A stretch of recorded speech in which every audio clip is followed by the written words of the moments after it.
Samantala, nilagdaan na ni Pangulong Ferdinand R. Marcos Jr. ang 4 pang bagong batas, kabilang ang may kinalaman sa IPIRA Law at PHIVOLCS Modernization Act. Ang detalye sa Balitang Pambansa ni Abby Malanday ng PTV Manila. 4 pang panukala ang nilagdaan ni Pangulong Ferdinand R. Marcos Jr. para maging ganap na batas.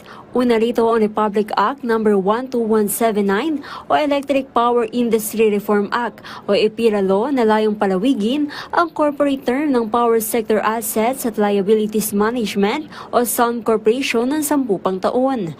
Pinangangasiwaan ng SUN Corporation ang lahat ng utang ng National Power, mga pagbabayad ng capital lease sa mga IPP at ang elektriko o patungong National Electrification Administration at iba pang ahensya ng gobyerno.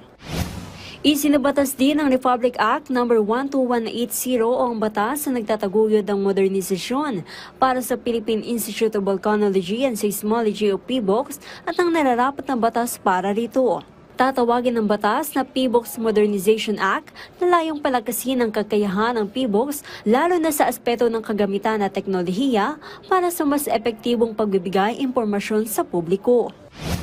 Samantala, nilagdaan din ni Pangulong Ferdinand R. Marcos Jr. ang Republic Act No. 12178 o ang batas na magdedeklara sa May 16 kada taon na National Education Support Personnel Day.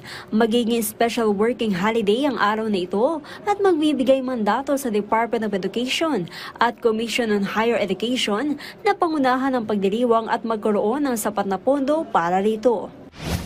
At panghuli, isa ng ganap na batas ang Republic Act No. 12176 na layong pataasin ang bed capacity sa Tomas La Chica District Hospital sa munisipalidad ng Jose Abad Santos sa probinsya ng Davao Occidental.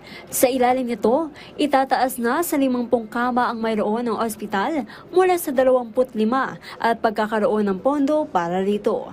Mula sa Philippine Television Network, Abby Malanday para sa Balitang Pambansa.